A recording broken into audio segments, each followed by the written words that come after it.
why don't we get started? Just introduce yourself, Okay. name, and then what you do. All right, cool. My name is Brandon Wood. I work at I own the Cheese Parlor here in Livermore. It's a cheese shop, 60 to 80 cheeses by the pound. We got cured meats and jams and jellies and all the stuff you'd see on what people call charcuterie boards.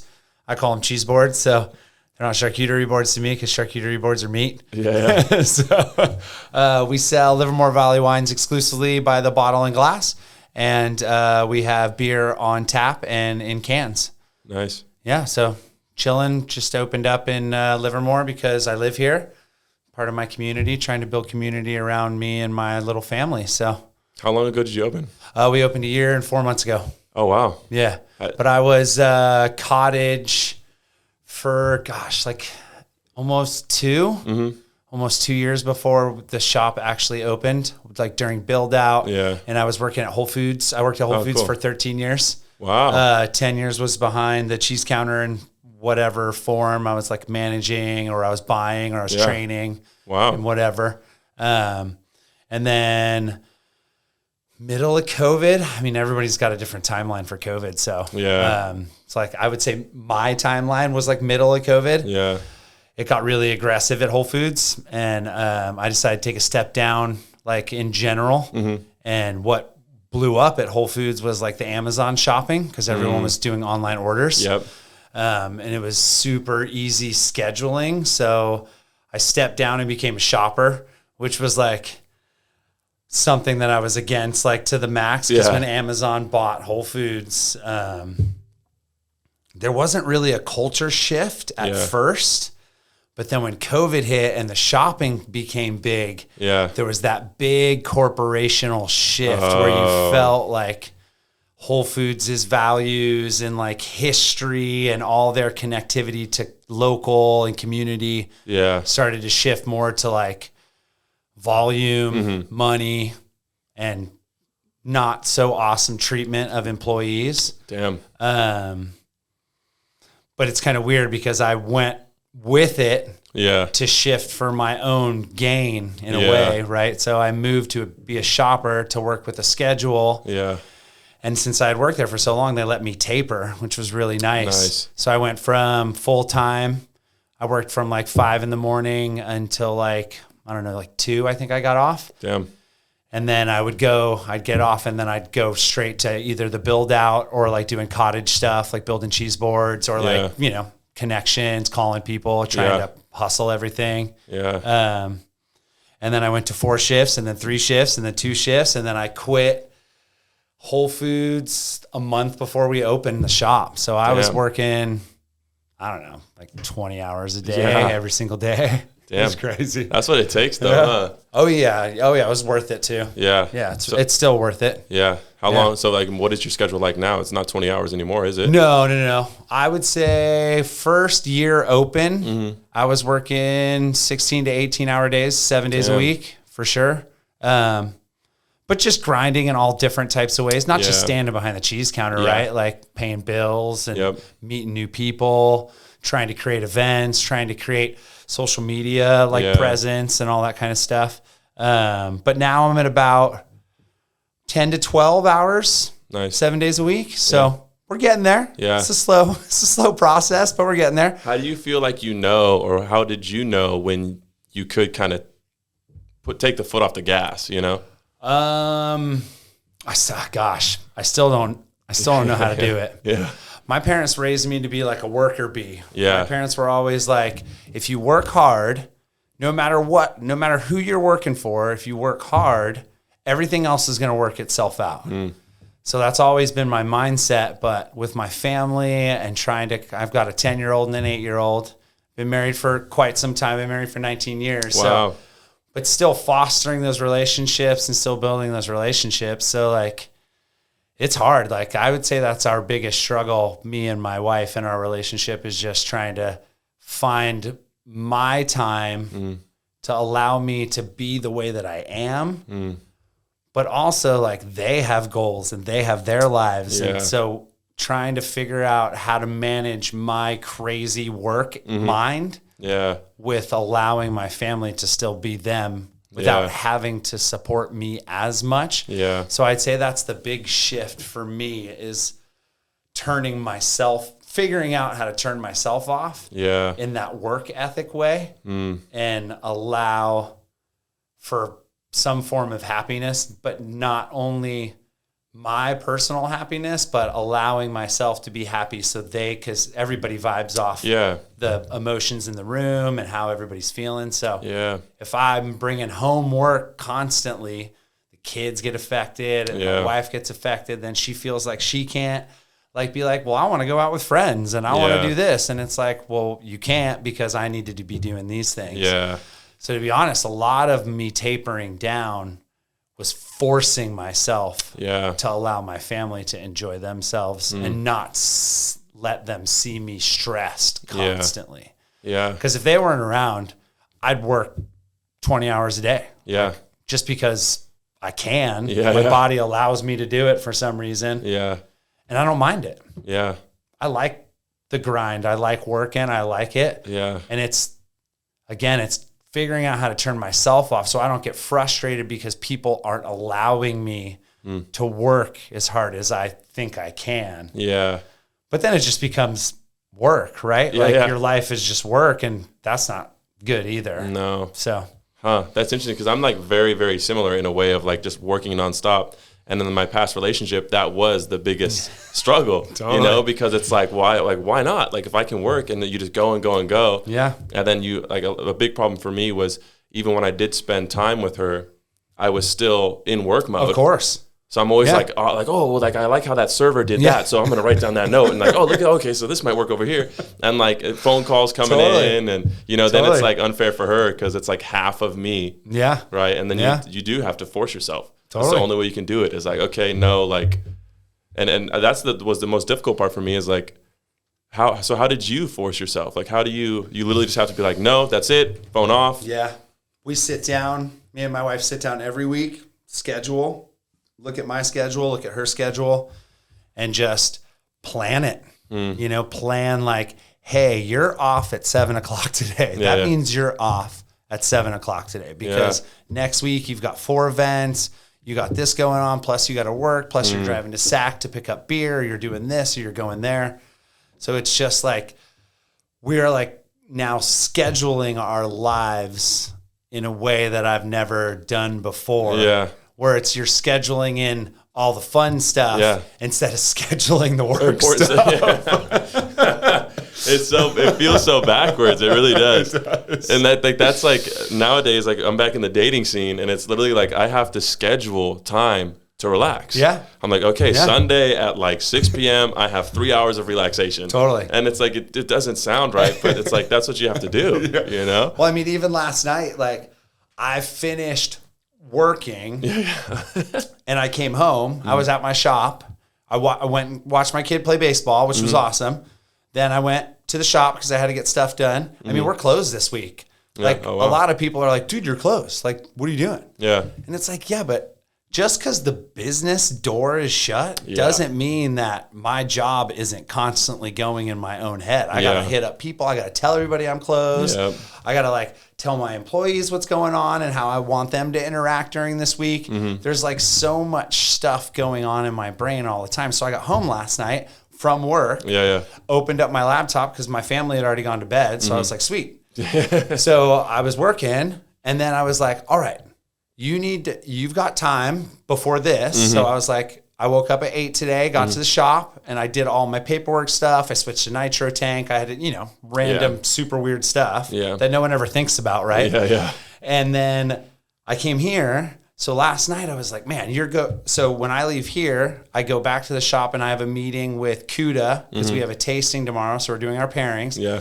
Then after that tasting, I have a meeting with Altamont because we're doing a pairing class with New Tradition Kitchen on August 13th. So it's like, I'm here, then 1 to 3, I'm with Cuda. Then from 3 to 5, I'm with Altamont and New Tradition Kitchen.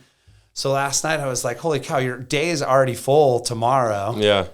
So it got to 11:30 last night and I was like, all right, shut everything off, turn everything off, put your phone in another room because otherwise I'll start scrolling or like post a picture or something. And I just watched 2 episodes of Seinfeld. I didn't do anything else. I just sat, drank some beer and watched Seinfeld, laughed my ass off and then chilled out. But I had to force myself and mentally like think about it. Like you're saying, you scheduled that 6 to 9 period, that 3 hours of like your personal time. But even when you're on your personal time, you almost feel guilty, right? Like if you're grinding in your own game and you're pushing your own stuff, that's what we're both doing. If you're pushing your own stuff and you give yourself that personal time, it's almost shitty half the time because you're thinking, well, dude, you're just chilling out drinking beer. You could be posting a picture right now. But that's like where we fall apart, right? That's where you start nitpicking other people's crap because they're not doing what you're doing. And they don't see it. They don't see the behind the scenes. Like when my people go home that work for me, they go home. And they shut off. And they shut off. And they go to do their thing. When I go home, that's not the thing. I forced myself last night to watch 2 episodes of Seinfeld. That's 48 minutes. You know, it's not even that much time. Half the time I was thinking about the stuff I had to do the next day just to get through the day. Instead of just completely turning off. So I was in Maryland for my mom's 70th birthday last week. Or the week before, whatever. And I worked the whole time I was out there, but not like constantly, right? Because there was no shop to go to. But I was ordering, I was calling people. This week, the shop's closed because it's my wife's family time. So we're going down to San Diego. But I was like, my peeps were like, well, let us just stay open. We just proved to you that we can do it. I was like, it's not you guys. I love you guys. You guys do great. I want to actually turn my brain off. Like, I just want to go down there and not think about you guys, not think about social media. I mean, I'm still going to be on social media because you have to, right? Because the algorithms are still going, everything's still going, so you have to do it. But I'm only shutting the shop down so I can actually turn my brain off in some way. Because it's still going to be there because it has to be. But I can somewhat turn off. And when we go to we're going kayaking one of the days. So I can actually be out on the water and be like, okay, my phone is staying. You literally I'm can't. hanging with my family, you know, and I'm not going to be thinking about cheese. It's crazy. It's crazy. I never thought I'd be here. You know? But nonetheless, the one thing that I will say that's positive and then I bring myself back to when I get in these moments where I'm like, holy crap, you can't turn off. It's all for me. And my family. So that's what kind of settles me sometimes when I need to be settled is realizing that all the grind and all the work, because I did this at all my jobs. Like at Whole Foods, I gave them everything, you know? I would work overtime whenever they asked. I would come in, I'd missed kids' games. I'd miss stuff. To give it to them. But it's not like that anymore. Every time I miss something now, I can say to the kids, I get it, but this is for us. And in a couple years, when I get my staff good and we're rolling and everything's moving somewhat on its own, right? Then I can be there. I can do these things. It's just going to take some time. So hopefully when we get there, I can still turn my mind off. But and that's grinding for yourself is completely different than grinding for somebody else. 100%, because it justifies it, like you said. It's not like you're slaving away and you're just getting the same paycheck over and over, or a small commission. It's no, it's you're getting this, and then like you said, in 4 to 5 years, you can somewhat relax. Hopefully. And exactly, that's the thing. I always think about it. It's will I actually be relaxing? It's just going to be a different type of work. It'll just be a different type of relaxing too, right? Hopefully. Because I'd much rather be able to be, let's say at the game, texting a manager or the manager of the manager saying, hey, I thought you had this covered. Instead of being like, oh my gosh, and I got to go. And, and then you got to go. Exactly. So how did you get into the cheese world, right? So you've obviously been an extremely hard worker. When did when did you become the Cheese Monger, right? Totally. So cheese, that's great too that you're calling us Cheese Mongers. It's the best. So Whole Foods. So I moved up here from San Luis Obispo for my wife's education. She's an ESL instructor at Las Positas College. Nice. So we were in SLO, very white, predominant community. So we needed to be in more like diverse community. So we moved to Oakland. So we pretty much went from one of the most undiverse communities to one of the most diverse communities, which is great. Yeah. I just needed a job. I was playing music. So needed a job. My landlord was like, hey, there's a Whole Foods down the street that opened like a year ago. You should go check it out. I didn't even know what Whole Foods was. So I walked in there, got a job, bagging groceries. Eventually that work ethic. The specialty department, which was wine, beer, cheese, coffee, and spirits, was like, hey, you're a super hard worker, and we want you to come to our department. And I love drinking beer because I was just coming from like punk rock community, like touring and stuff. So, you know, drinking a lot of beer.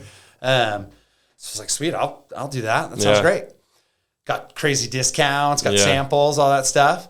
So when I was there, started working behind the cheese counter because you had to. We were rotating all different spots.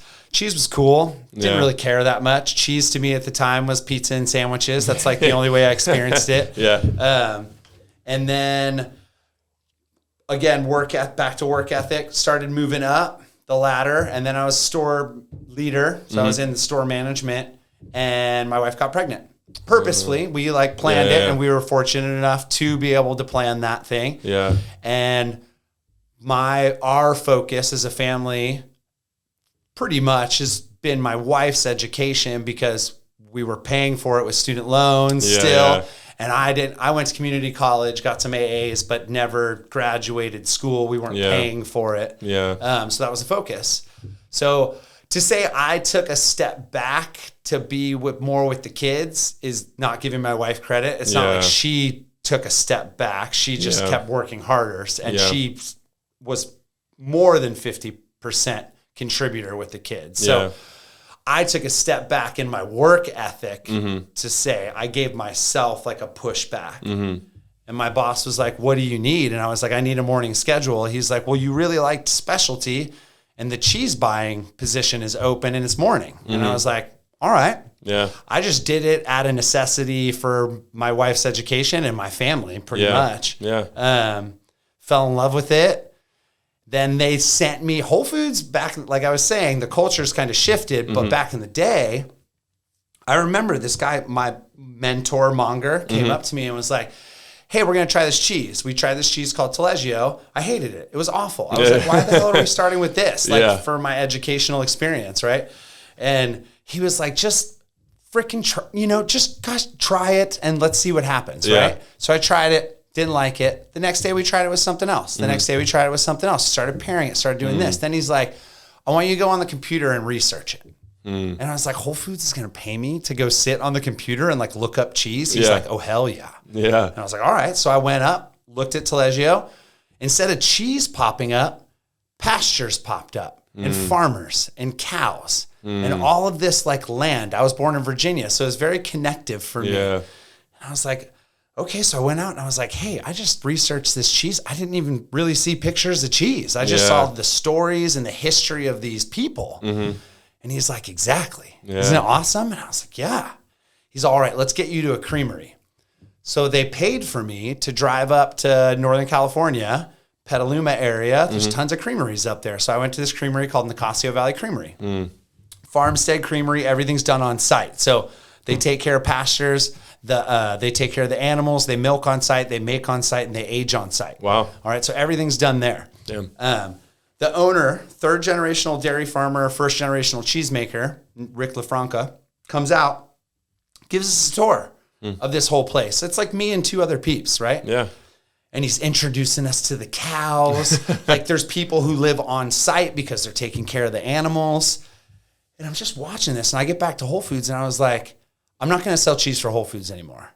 Like I work here, obviously, but the more cheese I sell for these people, these small farmers and these small local businesses, the more Whole Foods is going to buy their product, which means I'm making money for them. So in a way, I can really connect to this Whole Foods underground kind of culture and lift it up through this community. At the same time, I was not transitioning out of punk, because I'm still like super into punk rock. Yeah. I like go to shows still, but I don't go in the pits anymore, right? I don't like jump in with the community. I sit at the back, I drink some beer, chill out, watch the show, go home. Yeah. Like we've even started to take our kids to some of the shows. Nice. And we're always chilling in the back, right? Yeah. So like I used to go to shows, and sometimes we were performing at them, but I used to go to shows when I went to shows, and I'd chat and I'd talk with people. I'd be like, what's up? What band are you here to see? You know? Yeah. And you involve yourself. Mm-hmm. Well, the cheese community was actually very similar the more and more I hung out with them. They party, they hang out, but they work super hard, and they're in it together. In punk rock, everyone's in it together. When I would play shows, it was always like, it wasn't you would walk off stage and someone would be like, your guys' band sucked, or hey, we're going to take this riff because it was wicked and you guys don't even know how to play it. It was more collaborative. Like a string breaks, another band member is going to hand you a guitar. Yeah. So you walk off stage, someone's going to be like, you guys were sick. Yeah. It's not even my style of music, but I loved it. Can we take this riff and use it? You know, it's so awesome.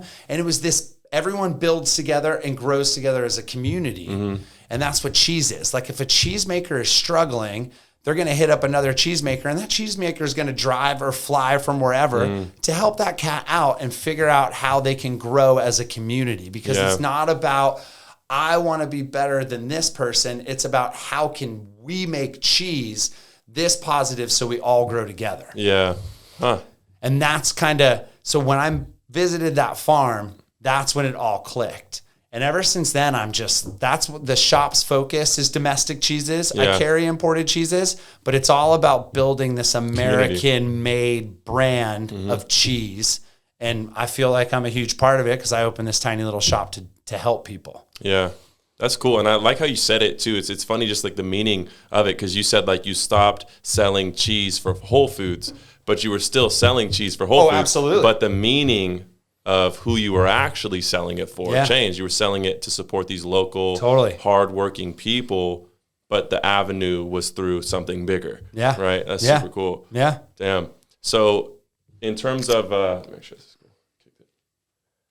In terms of like cheese lifestyle, so obviously like the punk rock community aspect is within the cheese, the hardworking aspect is within the cheese. What else have you learned from cheese? Because it seems flavor. Yeah. Flavor, being a food. I'm the type of person that if I didn't have to eat before all of this, I wouldn't. Yeah, same. That's like because I would rather work. Yeah, I just rather work. Like at Whole Foods, they were always like, "Can you work through your lunch?" I was like, "Oh hell yeah, no problem. I don't care. That sounds great. Are you going to pay me extra? Yes, we're going to pay you. Oh gosh, so not only do I not have to go and eat right now, you're going to pay me more to not go and eat. Yeah. So let's do this. Yeah. So the community of cheese and Whole Foods, to be honest. Slowed me down when it came to food and how to appreciate it more. Like I find myself like I don't eat fast food, but that's been a personal choice for a really long time. I mean, I eat In-N-Out. So to say I don't eat fast food, I guess is a lie, because I do eat In-N-Out because I think In-N-Out's delicious. And I love their grilled cheeses. But anyway, so it's slowed down. Like in Europe, there's this thing called the slow food movement. And it's all about stopping. And I mean, over there, they sit and truly appreciate food with family. So one of my big things at the shop is bringing back the dinner table. Like no matter what, when I was a kid, we had to sit and eat dinner together. Yeah. Even if we weren't talking to each other, even if people were pissed at each other, right? It was all about being at least at one point together in the day and discussing our days over food and beverage. So that's what I'm trying to do at the shop, is I'm trying to take what Whole Foods and the cheese community did for me and showed me that food needs to be appreciated and it needs to come from an amazing place. And you can enjoy not only the quality of the food, but also I'm always thinking about who I'm lifting up while I'm doing whatever I'm doing, especially when I'm eating now. Because when I'm thinking about eating, where did I get the food? Where did it come from? Who am I supporting, and how does it taste, and how can I help them make it taste better? Or how can I represent it in a way that will make a customer or a consumer think it's better than maybe it already is? So the extra thing I've learned through cheese is how to appreciate food, not again for the first time. Yeah. Huh. That's interesting. And it's not only the appreciation of the flavor, but the appreciation again of where it comes from. It's all about, for me, it's all about community and where it comes from. Yeah. Again, I wouldn't eat if I didn't have to. That's still in my brain. Yeah. Like I forced myself today to eat before I came here. Yeah. And I just went to Story and got a couple waffles. Yeah. You know, because I was like, well, I don't have time for a full meal, but I know I got to eat. Yeah. And if I hit up my wife later, I'm like, well, I haven't eaten all day. She's going to be like, well, why the hell not? Yeah. Because you know you need to. Yeah. You know, so it's just like, it's always where it comes from for me. So the reason I went and got waffles instead of going somewhere else is because Story Coffee, they're my peeps. They're right next to me, right? So I don't even drink coffee. Yeah. But I go in there and they even said to me today, they're like, you want a coffee too? And I was like, no, I don't drink coffee. That's why I never come in here for coffee. I only come in for waffles. Are you not a caffeine person? Or just not I was coffee? A soda person for a very long time. And I was like a Code Red Mountain Dew freak. Yeah. I worked at this mom and pop deli down in Slow. And I was a baker. So I'd get there pretty much I'd party until 3 a.m. and then I'd go and fall asleep on the flour bags at my work while the ovens were warming up and everything. And then I'd set a timer, and the first thing I'd do was pound a 32-ounce thing of Code Red to kind of get me going. Yeah. And one day I puked.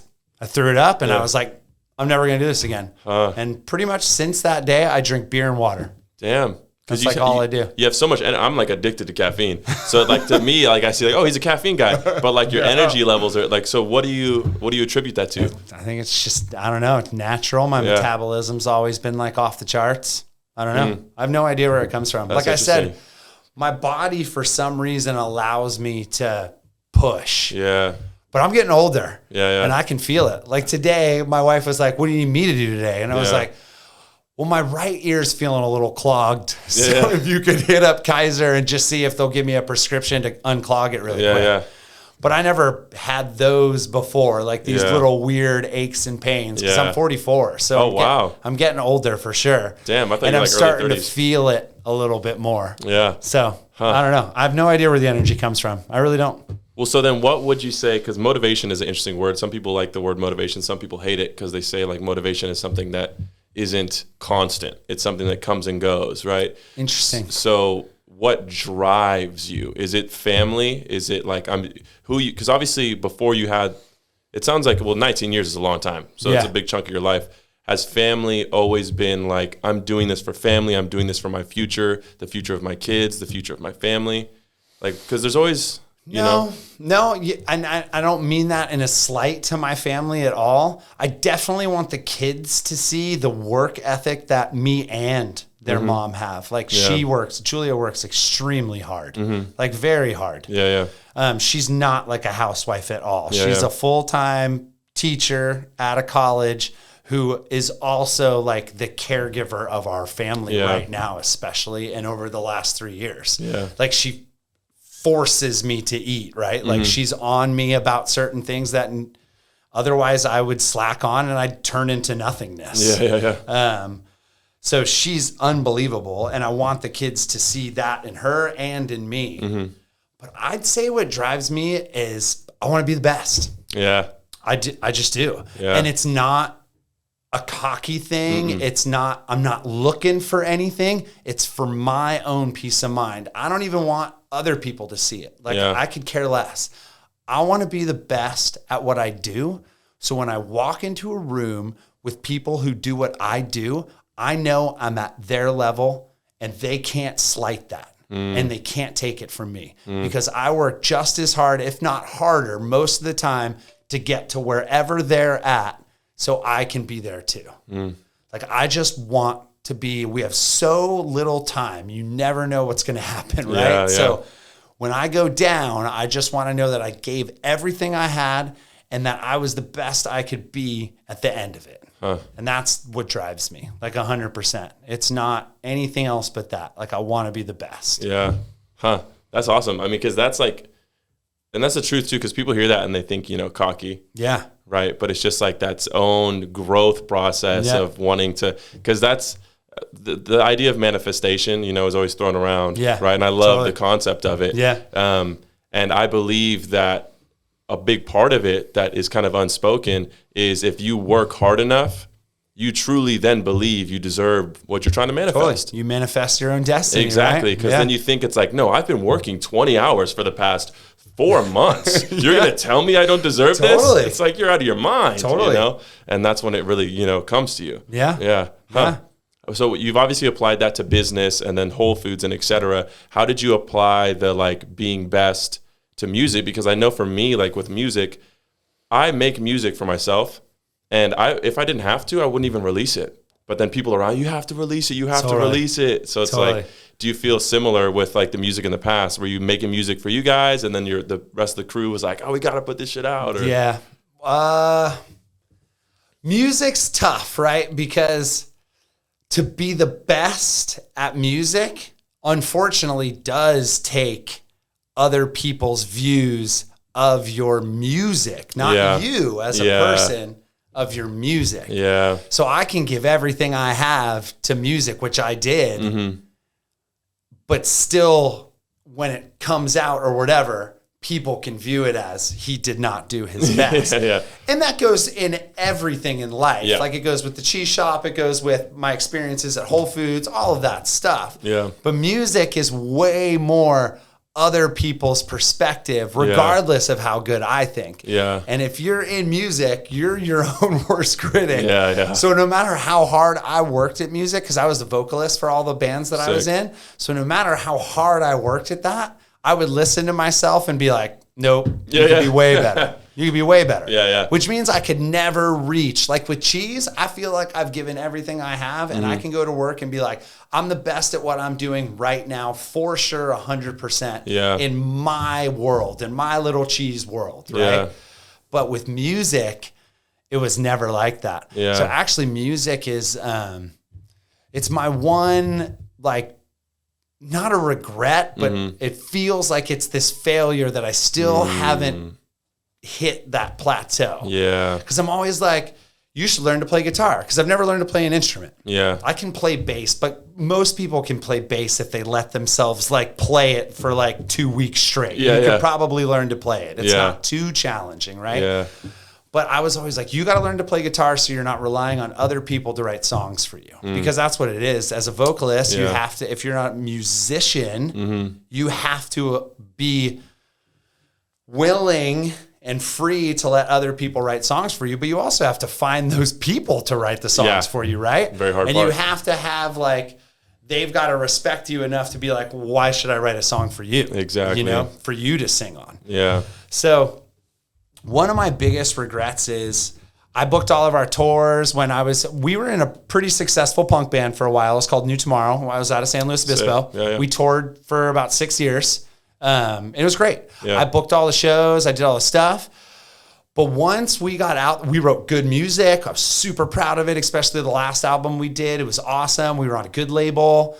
And, well, we were on an okay label. Yeah. We actually made the wrong decision on labels. But most people do that with music. Oh, yeah, for sure.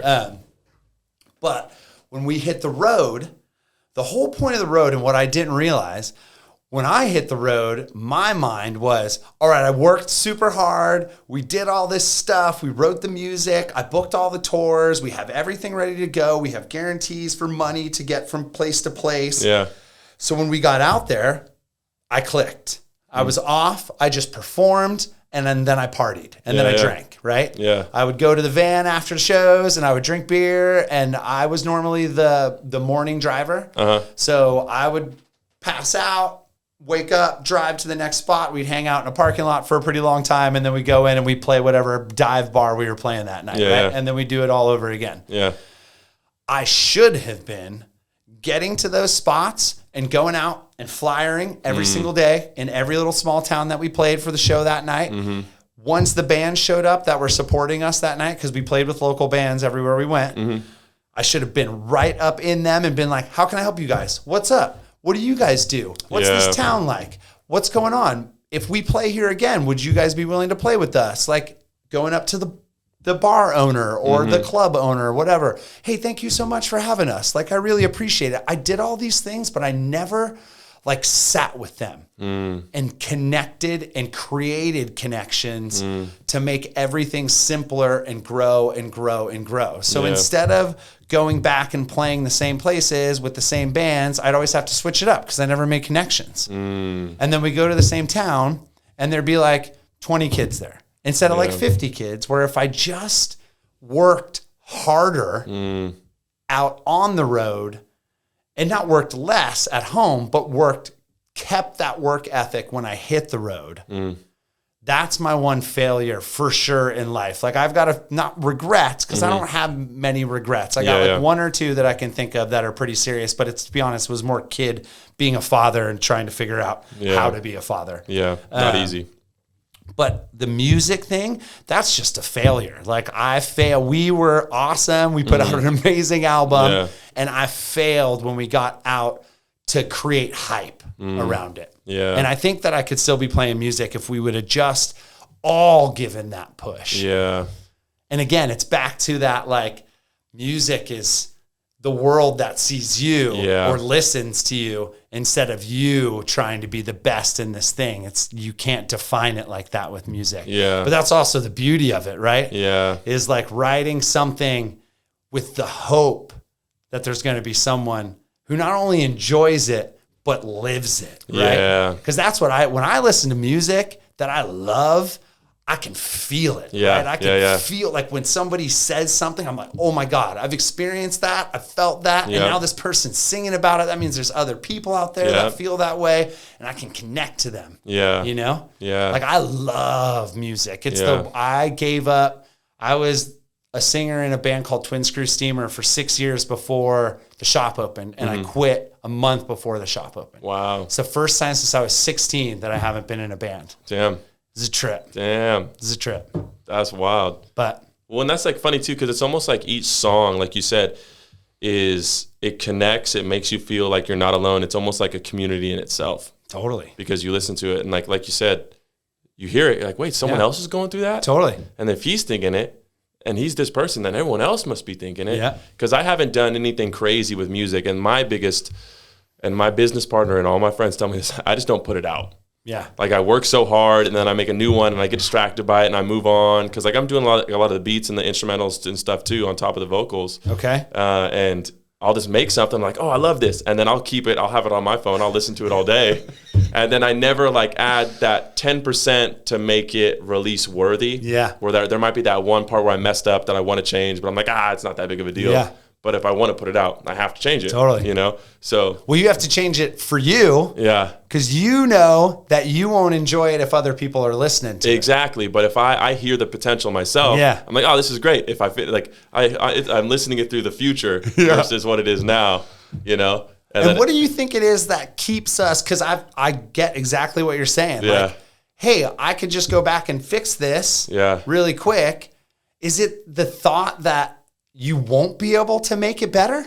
Well, and I think that and Rick Rubin was saying this in his most recent book. Okay. He was saying that it's like, there's a certain magic that even something that isn't where it should be, you're afraid. For me, I'm afraid that if I change that error, the magic might be gone. Yeah. And maybe it's the error that made it magical.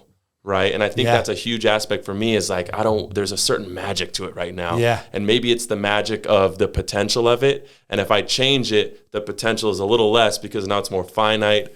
And then the other thing I think for me is, if I change that, what else am I going to find? Yeah, totally. And it's going to keep changing. Because if you change that and it changes that element, then maybe you're like, oh, well, crap, I should go back and change that first verse to make it connect to what I just changed because it's throwing me off. Yep. And then next thing you know, you look at this thing and it's like, this is completely different than it was. And I have so many songs that I've made where I'll have like 50 versions. And it's like, it starts off and the magic is there. And then I'm like, oh, well, this is better. And then it changes. And it's like, there's 50 versions, you know, and obviously the last version is drastically different than the first. Totally. But then there's that bridge all the way through. And it's funny, I'll go back and I'll listen to it, and somewhere in the middle, there's that version that works, you know, but it's like you can always, and that's for me, just like you said, right, with learning an instrument, I feel like it's almost a gift and a curse, because if I only had, and again, I'm not saying this is better, but like if only I had to focus on the lyrics or the vocals, then I wouldn't have to worry about, oh, maybe I can make the beat better. Because I make the beat and I'm doing the vocals, and while I'm working on the vocals, then I'm like, okay, this is great. But what if I switch up the beat now? And then I'm back and forth. Now I'm in the beat and I'm back to the vocals and then I'm doing this whole thing. And it's music is interesting. It's really, really interesting. It is. Yeah. It's like this amazing thing that will like drive me to the end of the earth sometimes. Yeah. Because it's like, man, like even listening to other people's music. Yeah. Because I'll hear something and I'm like, how did you just take one of the coolest things and you made it sound so simple? Yeah. And I can't do that. Like, how come you can do that and I can't figure out how to do it? Yeah. It's another thing. It's like that your self perspective, but then also everybody's perspective. Yeah. You can't satisfy both. Yeah. So you find that joy in what you wrote, but then you don't want to release it because then what if people don't find the joy that you found? And then it takes the joy away from you. It does. Because it's like, I think this, because that happens all the time. I'll create this, like, this baby, right? It's like, oh, I love this. Yeah. This is amazing. Yeah. And then I'll go, like, look at this amazing thing. And like, that's all right. What? And then like it crumbles before your eyes. You're like, well, how can I make it better? What do you mean? And then you can't listen to it. Yeah. And then all you hear is that one small part. It's like, well, I like that part, but how you kind of the influx of the vocal there, I really don't like. And then that's all you focus on. Yeah. Then it's gone. Yeah. You know, and that's the scary part about it is you put so much effort and you have to access this space of yourself that most people will turn off. Totally. Right? Because it's like a vulnerable state. It's this emotional state. It's that vulnerable. Yeah. And it's like, not only am I showing you this thing that I put a lot of effort to make, but this is a part of myself that I don't want people to know exists. Totally. Totally. And like, if they're like, oh, I don't like how you said that, then it's like, not only are they're not attacking your work, but they're criticizing your work. And then they're criticizing that part of you. You know, they are absolutely doing that without them knowing that they're doing it. They don't mean to. Some people can like cut to the core of you and they don't even know that they did it. They just thought they were giving you some advice. Yeah. Yeah. Or just telling them their opinion. Exactly. You know, and it's like, oh my God, you just like cut my heart open. Yeah. Well, and there was this one song I made where it's like, it was all about like just like kind of speaking things into existence and talking about hard work and the journey. And I was super, super proud of it. And it took inspiration from Kanye West's Donda because it had like it was like very like spiritual vibe almost. Okay. But then it had like Nipsey Hussle, who's one of my favorite artists, like this motivational undertone. Okay. And it was just me, right? And I showed it to my ex-girlfriend and it was like the final version. I was like, hey, listen to this. And I was like so excited. And then after it stopped, the first thing she said was, well, who did you make it for? And I'll never forget because I was crushed, but at the same time, like upset. I was like, I made it for me. That's what I made it for. Like, I made it for myself. Leave me alone, you know? And like, that's the part of the artistry I think a lot of people don't understand is like, to be an artist, you have to have thick skin and you have to be ready for it. Yeah. You know, and it's at the same time to be an artist, you have to have thin skin because you have to be able to get in there and find it. So it's like this weird oxymoron. It's crazy. Yeah. You got to be vulnerable, but be able to take criticism. Yeah. Which is almost impossible. Yeah. It really is. Doesn't make sense. Yeah. Well, and it's like how people back to like business, not even the cheese shop, just small business. Yeah. You got to be able to take criticism, but they have no idea what you're doing behind the scenes. Yeah. They see you I have customers who are like, dude, you're here every day. You should take a day off. Yeah. But then I have another group of customers who, if they come in and they don't see me, like, this guy's lazy. Yeah.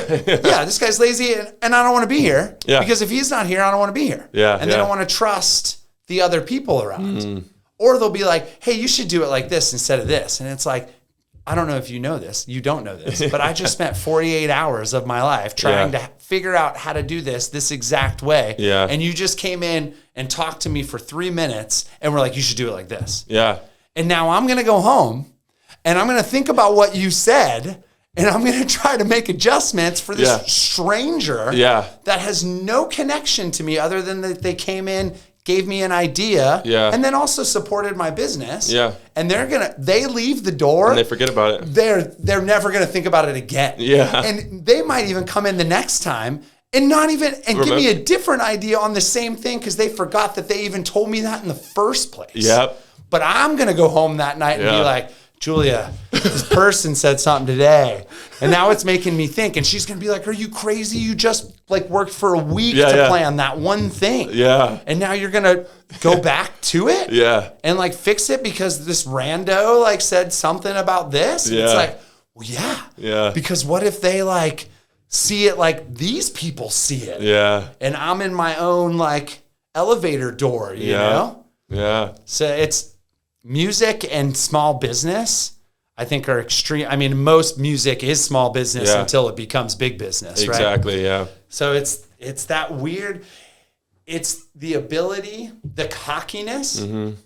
I think that a lot of people carry with them is the anger and frustration they have for the outside world not understanding the work they're putting in. I think a lot of the times when I go home and I'm frustrated about crap and I get irritable about little stuff, it's because something's going on in my head where I'm like, well, screw that person because they don't know and they don't know. Yeah. And they don't have to know. It's not their job. It's not their job to know. Yeah. I chose to do this, not them. They just made an offhand comment that I can't get out of my head. Yeah. That's got nothing to do with them. Yeah. I said a bunch of stuff to them and they're not even going to remember half of it, you know?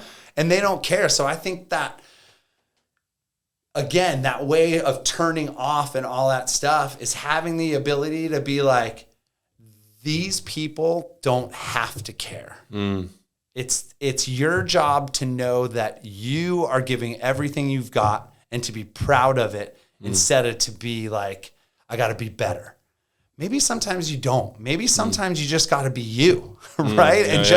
You're already working hard. Yeah. So just allow yourself to be you. But I can't, it's hard. I can't do it sometimes. Yeah. It's crazy. Huh. That's super interesting because like that is like with the cockiness aspect like you were talking about, it's not necessarily cocky. It's almost like you know that you're working so hard.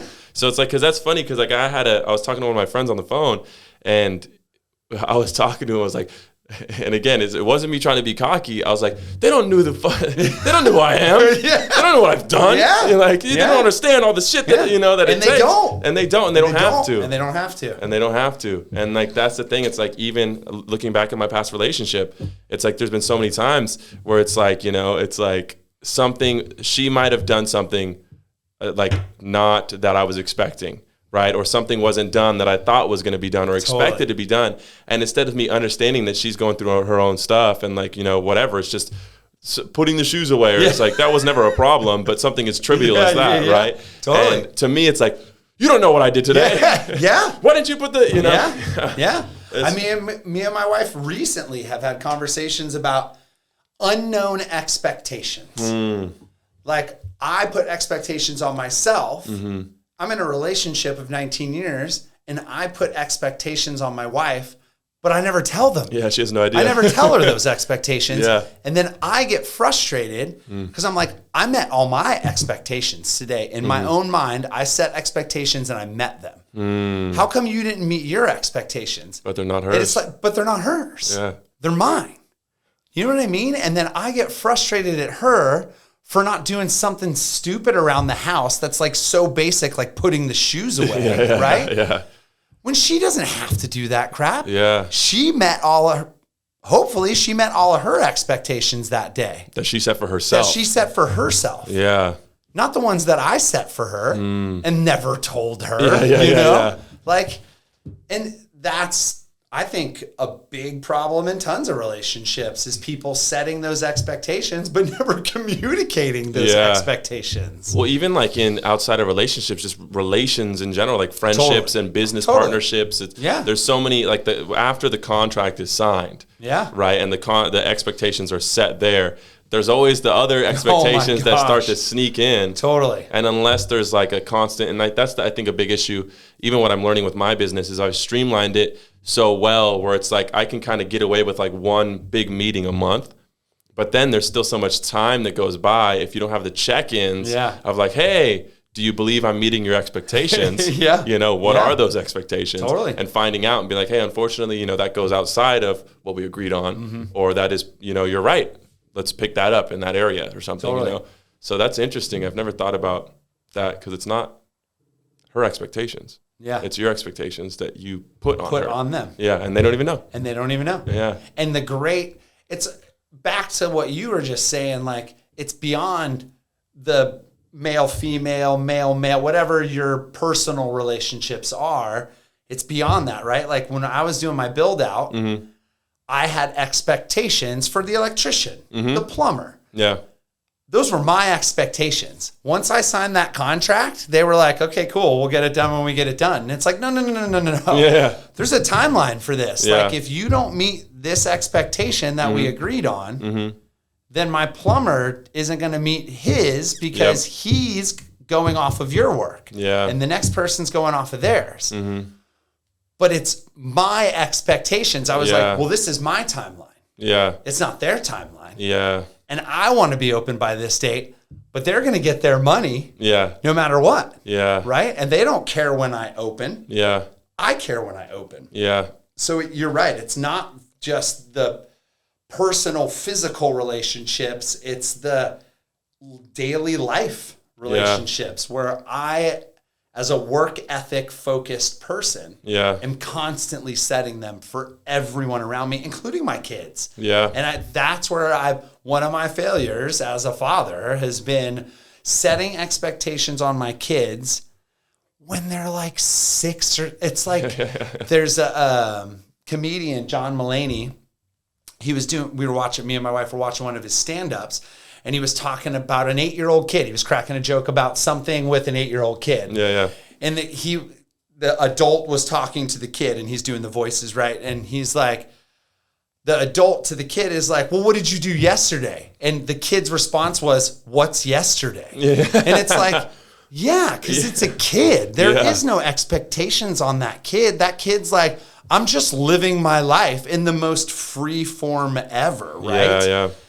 And as a father, it's super hard to like step back and think about it like that, because I'm like, manners, work, all this stuff. And like, when does that kid get to be a kid? Yeah. Why are you pushing all this stuff on him? And I struggle with it all the time. Yeah. And I always said I was going to be that dad who's not like, well, you'll understand in a few years. Yeah. Or there's kids in another country who have to walk miles just for water. Yeah, you know, and they're lucky that they get to eat every day. And that stuff's true, right? Like all of that stuff's true. But how much do I push that on my kids? And how much do I let them appreciate the simplicity of their life? Yeah. Yes, they are not spoiled. We do not spoil our kids, but they are okay. Mm-hmm. They live in Livermore, California. Yeah. We own our home. Yeah. Yes, I am in financial debt, right? Like I opened a business. But they get 3 meals a day. Yeah. We can go out to eat. We don't, but we can. Yeah. We can afford, I buy beer all the time. Yeah. I smoke marijuana. Yeah. I can buy that. You know, I'm not depriving myself or my kids of any luxuries. Yeah. So like, when do I allow back to turning my mind off, when do I allow myself to just let them, instead of me being like, well, you're just spoiled. And it's like, well, you gave them this life. Yeah. They didn't, they were born into it, right? They didn't choose this. Yeah. They were given luxury and Livermore and all this stuff, right? Yeah. Like, so I regret I'm getting better. I'm still not there yet, but I am getting better. But I regret their earlier years for pushing way too much on all what I deem important, more as an adult, not as a kid. And letting them just enjoy being a kid and not being like, well, you can't do this because other kids don't get to do it. It's like, what? Yeah. Well, we can do it. Yeah. You know, I can afford this. Yeah. And I don't care. That was the other cool thing about this business. It allowed me to turn money off. For the first time ever, starting 2 years ago when I got my bank loans and stuff, I stopped. I mean, I care about, we don't spend any money. We're paying everything back before we allow ourselves to enjoy the fruits of our labor, right? Yeah. But it's the first time where my wife will be like, hey, what do you think about this? I'm like, let's do it. She's like, well, do you want to sit down and look at the money? I was like, oh, we don't have the money. But what if we get into a car accident tomorrow? Yeah. You know, like it's the first time COVID helped me with this too. COVID helped me with like someone being a dick at the cheese counter. Mm-hmm. Like, hey, what's going on with this? Like, why do you guys have this? Back in the day, I don't like authority. I don't like cops. I don't like bosses. I don't like any of that stuff. COVID helped me through a lot of that stuff because I don't know what's going on with that person. What if that person like lost their mom, especially during COVID, right? Like everybody, there's so many different opinions, first off, so many different political connections to everything, so much diversity in daily life. Yeah. And not just in like the usual daily life, but microcosm daily life, right? Because everybody's life got affected in so many different ways. So my customer service actually improved, and my willingness to be like, I don't care, because I have no idea what happened in this person's life today. Yeah. So maybe they're actually like the nicest person in the world, but they had a terrible day and they just wanted this one piece of cheese to make their day better. Yeah. And we didn't have it. And they got pissed at me. Yeah. And I stopped taking that stuff home because I was like, you know what? Hopefully I can make it better for them tomorrow, or I can smile and I can try to make it better for them right now. Yeah. But like that willingness to appease everybody it's always been there for me, but it's gotten simpler.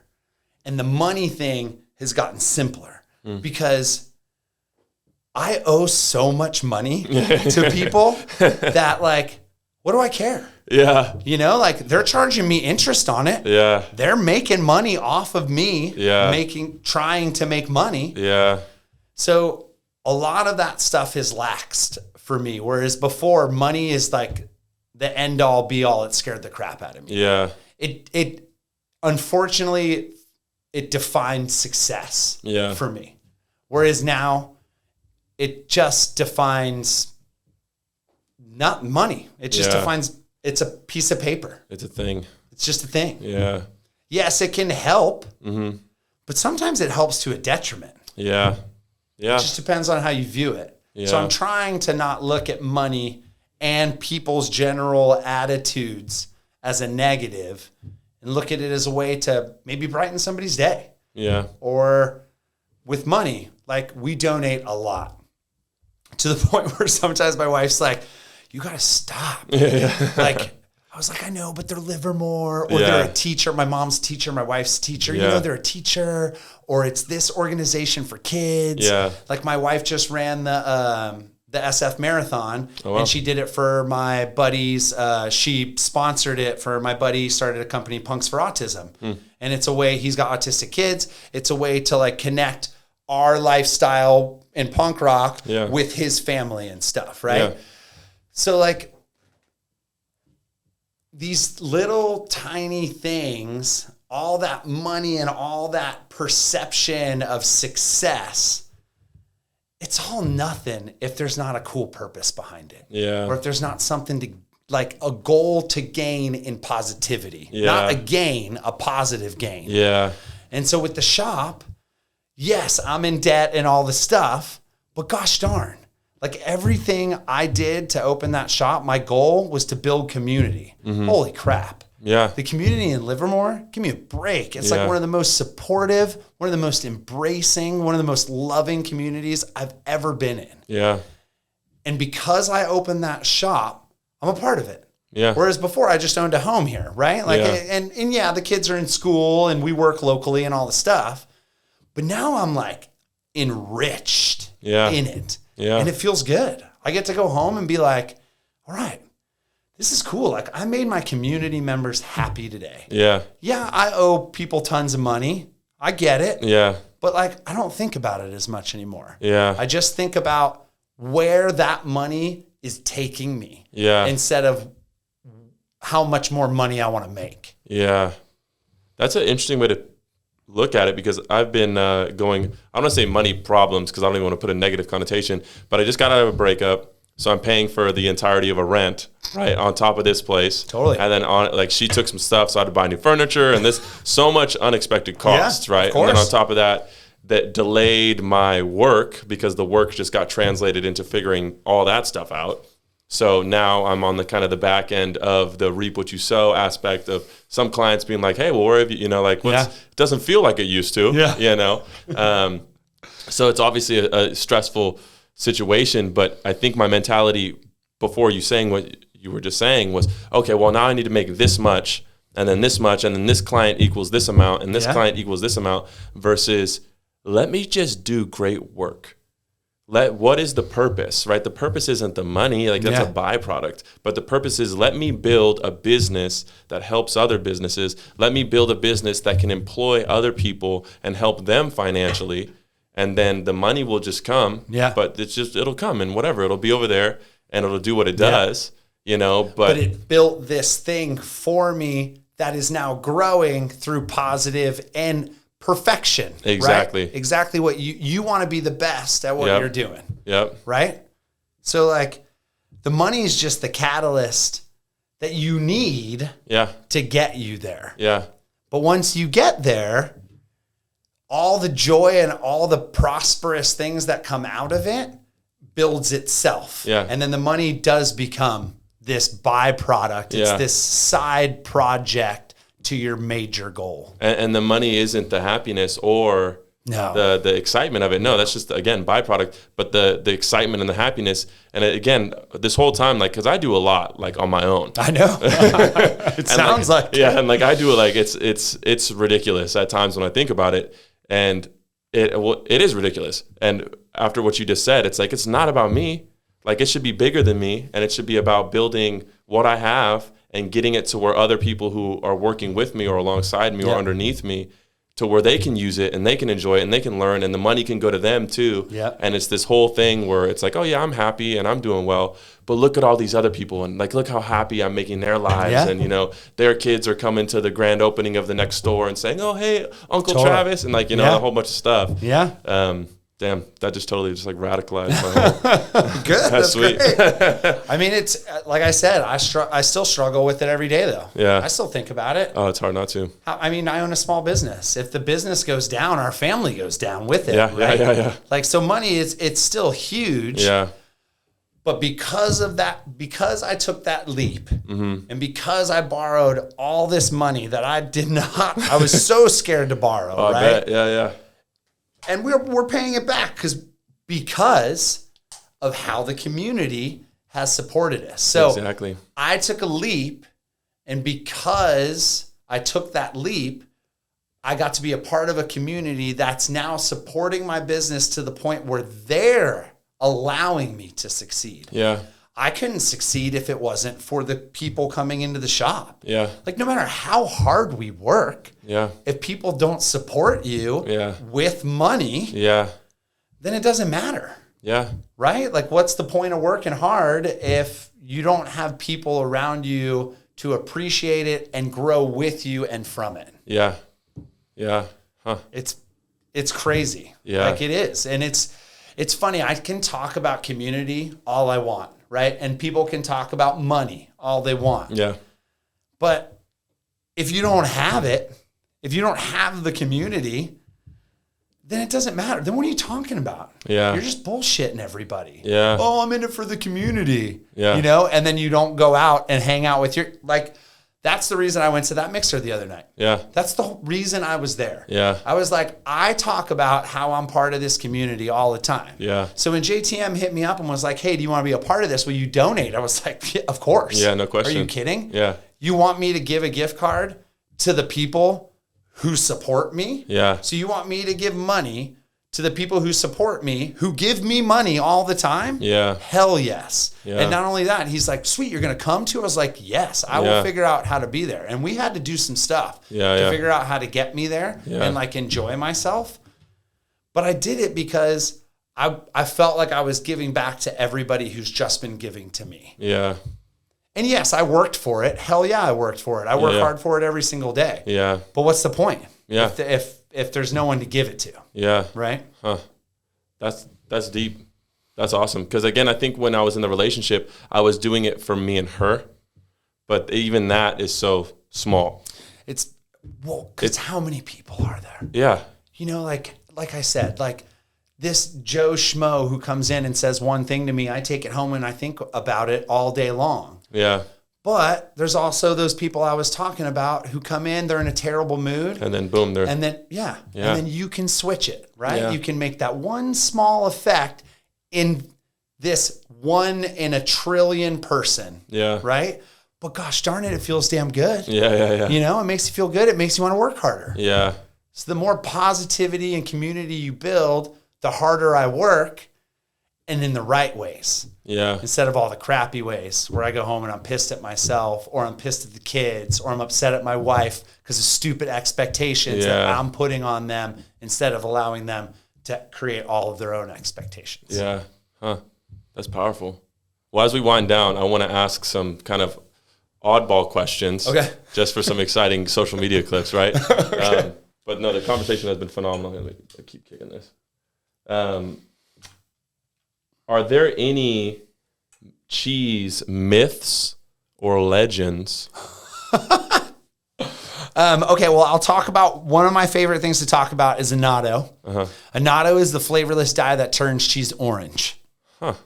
So, like, cheese, this annatto dates back to, like, medieval times, but based in the United States. Annatto came about pretty much during the Industrial Revolution, like 1912 to like 1940 is when annatto kind of like took off in the United States. Mm-hmm. And it's what turns cheese orange. And I think a lot of people don't even associate the fact that milk is white. Yeah. So they think of orange cheddar and they just think it's orange cheddar. But it's got to come from somewhere. Yeah. Like milk's white. Yeah. It's not orange. Yeah. So these days, annatto is used, and back then it was created for consistency. We went to like big factories, mass production, like craft singles, American singles, right? So everything was orange. They were using annatto, so every single cheese looked the exact same, and they could make commodity cheeses, like what you see in grocery stores and stuff like that.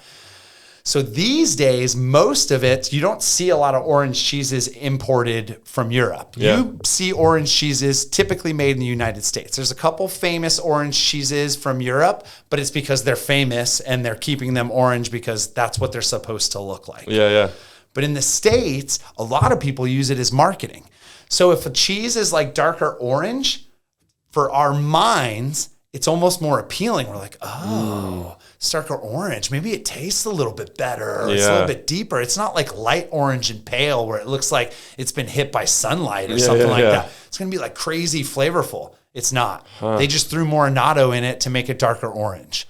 So like in the United States now, annatto for mass, I'm not talking about artisanal cheese. I'm not talking about small peaks. I'm talking about the big dogs, right? They use annatto to trick us, to make us purchase things. They're using it for marketing. Damn. So for anyone who's listening, when you go to a grocery store the next time, don't be fooled by orange cheese. That's one of my biggest like myths in cheese. So then orange, that's literally the only reason there's orange cheese. That's the only reason. That's it. Damn. So in the medieval times, like it's a quick story. In medieval times, kings would come down to the original marketplaces, right, into their villages and get cheese from their farmer's market. Yeah. And cheese back in the day was all raw because there was no pasteurization.